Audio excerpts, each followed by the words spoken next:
Baik, Assalamualaikum warahmatullahi wabarakatuh. Perkenalkan nama saya Reza Abdul Razak. Pada kesempatan kali ini saya akan mempresentasikan tugas ujian tengah semester untuk mata kuliah Digital Apprenticeship dengan dosen Bapak Muhammad Reza Ariansa MKOM. Dan waktu sifat atau ujiannya itu Tekom ya. Kemudian kelasnya itu TFRM 21 online. Nama saya sendiri Reza Abdul Razak dengan NPM 22552012032. Lanjut. Pada kesempatan kali ini, untuk memenuhi tugas UTS kali ini, saya membuat konsep ide bisnis, ya, mengembangkan ide bisnis mengenai warung online sembako yang rencana saya akan bikin RS Smart on the go ya. Jadi itu adalah warung online sembako modern dengan pengiriman cepat dan efisien. Nah, pendahuluannya, jadi apa sih yang melatar belakangi, kemudian kenapa saya memilih bisnis ini untuk saya kembangkan. Lanjut. Nah, masuk ke background atau latar belakang, ada 4 poin yang melatar belakangi saya untuk mengembangkan bisnis ini. Yang pertama, dynamic grocery industry. Jadi industri bisnis sembako ini cukup dinamis ya. Kemudian changing customer behavior, adanya perubahan perilaku di masyarakat karena efek teknologi, perkembangan teknologi. Kemudian ada gap between seller and customer, itu ada permasalahan-permasalahan yang menjadi tantangan untuk kita kembangkan sebagai solusi di konsumen. Kemudian adanya opportunities for innovation atau peluang yang bisa kita inovasikan atau bisa kita kembangkan. Lanjut. Nah, dynamic process industry. Jadi eh, industri sembako itu cukup dinamis. Ya, di mana seperti yang kita tahu bahwa pentingnya sembako dalam kehidupan sehari yang menjadi apa eh, objek vital ya sembako itu dalam kehidupan kita. Kemudian ketergantungan masyarakat pada sembako, permintaan yang stabil dan popularitas sembako, keberlanjutan bisnis sembako. Di sisi lain, permintaan pasar yang berkembang dan berpotensi tentunya. Jadi ekspansi pasar sembako itu terus berkembang ya karena pertumbuhan penduduk dan juga pertumbuhan ekonomi. Kemudian permintaan yang stabil dan tentunya tahan lama, perubahan preferensi konsumen. Kemudian ada juga segmen pasar yang masih belum dimanfaatkan oleh beberapa pengusaha. Kemudian kemajuan teknologi dan e-commerce. Lanjut, perubahan perilaku konsumen. Nah, kemajuan teknologi tentunya menjadi dasar yang melatar belakangi kebiasaan dari konsumen atau pembeli. Nah, kemudian penyediaan informasi produk juga sekarang ya yang lebih mudah, personalisasi dan rekomendasi produk yang bisa lebih kita rinci, kemudian kemudahan pembayaran, perubahan dalam kebiasaan konsumen. Dan juga meningkatnya belanja online dan permintaan kenyamanan atau layanan fasilitas yang diinginkan oleh konsumen. Itu poin-poinnya itu pertumbuhan belanja online, faktor-faktor yang mendorongnya tadi seperti permasalahan masyarakat yang membutuhkan layanan lebih, kemudian peningkatan kepercayaan konsumen dan banyaknya manfaat bagi pelanggan. Lanjut. Nah, selanjutnya adanya gap between seller and customer atau permasalahan-permasalahan yang harus kita selesaikan atau kita cari solusinya untuk memenuhi kebutuhan pelanggan. Di antaranya adalah availability atau ketersediaan stok. Nah, ini menjadi tantangan juga ya. Banyak apa namanya tuh warung-warung itu yang belum mampu nih mengelola stoknya dengan baik. Kemudian accessibility, serta akses toko sembako juga menjadi salah satu faktor punctuality atau harapan pelanggan nih terkait pengiriman yang tentunya kita sebagai pelanggan ingin kebutuhan kita itu disuplai dengan cepat. Logistics atau fasilitas pendukung distribusi barang yang secara efisien dan ada devolution atau pemanfaatan teknologi dalam pengiriman kebutuhan. Lanjut. Nah, selain itu ada masalah juga terkait fluctuating price atau harga yang fluktuatif, juga adanya kualitas barang yang masih buruk ya di beberapa penjual gitu ya. Kemudian ada deception atau beberapa pengecer yang melakukan praktik kecurangan dan juga lack of information atau informasi yang sedikit ya mengenai rincian produk yang akan dijual. Lanjut. Nah, peluang lainnya adalah bahwa saya highlight dari statistik e-commerce 2022, 42% menurut informasi Badan Statistik Indonesia di tahun 2020 itu penjualan barang terdiri makanan dan minuman. Nah, ini menjadi latar belakang saya juga. Kenapa sih saya memilih bisnis sembako dan di apa namanya tuh, ditingkatkan atau diinovasikan dengan teknologi. Nah, peluang lainnya bisa dilihat 58,79% itu bahwa proses jual beli itu masih secara langsung. Nah, jadi masih jarang nih yang online. Bahkan dari sisi penggunaan teknologi itu baru 0,79%. Sehingga ini menjadi kesempatan yang bagus dong untuk pemula seperti saya mengembangkan ide bisnis yang bersifat atau terintegrasi dengan teknologi yang tentunya akan memudahkan pelayanan terhadap pelanggan. Lanjut, peluang lainnya, pada Desember 2021, berdasarkan informasi Badan Statistik Indonesia, usaha e-commerce itu baru 32,23%. Jadi ini menunjukkan inovasi yang rendah gitu ya, low innovation di Indonesia itu. Secara spesifik, bahwa 9 dari usaha e-commerce juga, walaupun ada usaha e-commerce itu masih menggunakan pesan instan loh sebagai media penjualan promosi. Jadi belum pengembangan teknologi seperti pembuatan aplikasi mobil atau website dan lain-lain. Ya, lanjut.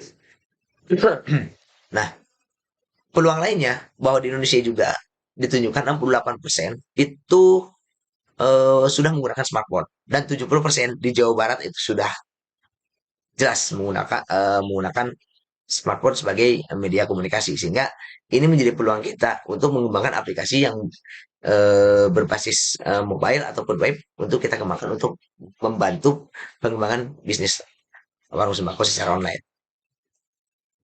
Nah, di sisi lain, saya juga memiliki ide untuk berkolaborasi dengan jasa pengiriman. Nah, tentunya ini akan menguntungkan bagi saya sebagai penjual atau juga bagi pelanggan, di mana bagi saya keuntungannya ya dari sisi penjualan ya nanti akan bisa lebih tinggi lagi gitu kan. Kemudian secara pelanggan itu kepuasan ya, karena akses dan pengiriman menjadi mudah dan cepat gitu kan. Ini ada 5 poin di mana efisiensi delivery, jaringan yang luas tentunya, reliable delivery itu jadi adanya kepercayaan ya antara kurir, penjual dan pelanggan. Kemudian logistik manajemen, jadi ada kolaborasi mengenai bagaimana kita memanage logistiknya serta adanya delivery tracking. Lanjut, yang menjadi menarik saya pribadi untuk mengembangkan ide bisnis ini dan tentunya menjadi passion bagi saya untuk mengembangkan ide bisnis ini adalah berikut. Yang pertama, minat dan passionnya. Ya, jelas bahwa sembako itu adalah menjadi kebutuhan dasar yang dibutuhkan oleh masyarakat. Jadi esensial banget nih bahwa namanya sembako itu sangat dibutuhkan. Dan permintaannya itu tetap stabil, gitu. Tidak terlalu terpengaruh oleh fluktuasi ekonomi. Nah, kemudian resisten resisten, jadi bertahan nih ketika resesi ekonomi, itu bisa mempertahankan bisnis ini loh. Selama periode penurunan ekonomi, orang tetap membutuhkan sembako tentunya dan menjadikan sektor bisnis ini menjadi sektor bisnis yang tangguh. Growing population, tentunya penduduk global itu bertumbuh secara terus-menerus ya, sehingga permintaan sembako juga diharapkan meningkat dalam beberapa tahun akan datang. Kemudian teknologi advancement di mana integrasi teknologi canggih seperti analisis data, otomatisasi, dan kecerdasan itu dapat membantu untuk mengoptimalisasi dan meningkatkan pengalaman pelanggan serta pengelolaan persediaan industri sembako. Lanjut,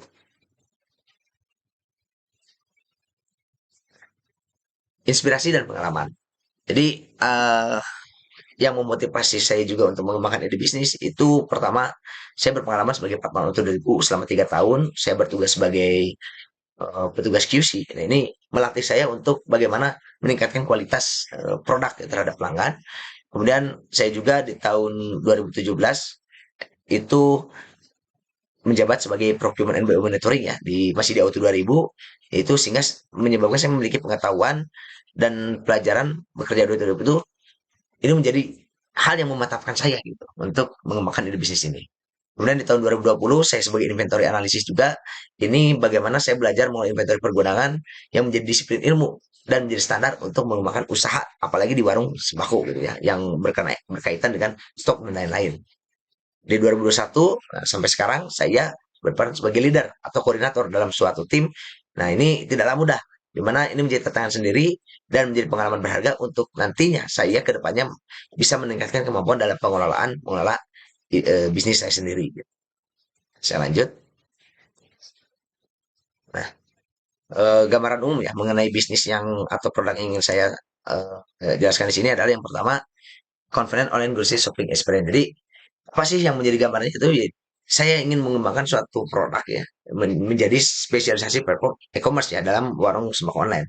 Kemudian pilihan produk yang luas, kemudian pengalaman belanja yang aman, nyaman dan efisien. Kemudian adanya jaminan kualitas produk, pengiriman cepat yang terpercaya dan opsi pengiriman langsung. Di sisi lain, saya juga berkomitmen untuk membangun bisnis sumber daya yang berkelanjutan dan juga ramah lingkungan dan menggunakan kemasan yang ramah lingkungan juga. Kemudian excellent customer support and growth. Jadi tentunya harus memiliki visi dan misi, fokus terhadap pelanggan, meningkatkan pelayanan, serta konsisten berinovasi dan berkembang. Nah, lain di sisi lain, saya juga melihat tren pasar terkini, di mana 34,1% berdasarkan data pusat statistik menunjukkan bahwa usaha yang menerima pesanan atau melakukan penjualan barang jasa melalui internet Indonesia masih tergolong rendah atau masih didominasi dengan jenis usaha konvensional dan sebanyak 52,2% berlokasi di Pulau Jawa. Hal ini menjadi peluang bagi pengusaha untuk mengembangkan metode bisnis secara online. Kemudian di Indonesia sendiri penggunaan e-commerce itu cukup tinggi padahal, tapi pengusaha e-commerce rendah. Nah, ini menjadi kesempatan tentunya untuk kita mengembangkan bisnis secara online ya, terutama terkait mengenai warung sembako yang ingin saya kembangkan. Nah, produk dan deskripsi layanan. Nah, adapun produk dan layanan yang ingin saya berikan untuk pelanggan itu pertama jelas adanya katalog produk yang lengkap, menawarkan berbagai beragam produk sembako seperti beras, minyak goreng, gula, tepung dan lain-lain. Dan pelanggan juga dapat menjalani katalog produk yang lengkap dengan membeli sesuai dengan kebutuhan mereka. Nah, itu nanti juga dijelaskan ada rincian produknya dan lain-lain juga. Kemudian adanya kemudahan dan kenyamanan berbelanja. Nah, ini menjadi poin penting ya, dari mulai proses pengirimannya, pemesanannya, kemudian informasi dan pelayanannya, serta kualitas produk yang terjamin. Jadi tentunya saya harus menyiapkan apa namanya tuh produk-produk yang berkualitas gitu. Seperti menyediakan suppliernya seperti standar suppliernya, kemudian kriteria suppliernya, dan juga QC-nya itu bagaimana. Pengiriman yang cepat dan aman. Nah, ini memanfaatkan jasa servis yang sekarang juga sudah berintegrasi dengan teknologi, itu bisa kita manfaatkan juga. Kemudian ada juga promosi diskon yang menarik. Jadi ada sistem membering, ada sistem apa namanya tuh bonus gitu ya bagi pelanggan-pelanggan yang loyal nantinya gitu kan. Itu sih. Kemudian selanjutnya, nah nilai tamanya apa? Itu nilai tamanya itu kemudahan akses dan kepuasan pelanggan, kualitas produk yang terjamin, harga yang kompetitif, pelayanan pelanggan yang ramah dan responsif, pengiriman cepat dan aman, dan beragam pilihan produk. Nah, visi dan misi saya yaitu visinya adalah menjadi warung online terkemuka dengan akses mudah, pengalaman belanja yang menyenangkan, dan kontribusi positif bagi masyarakat.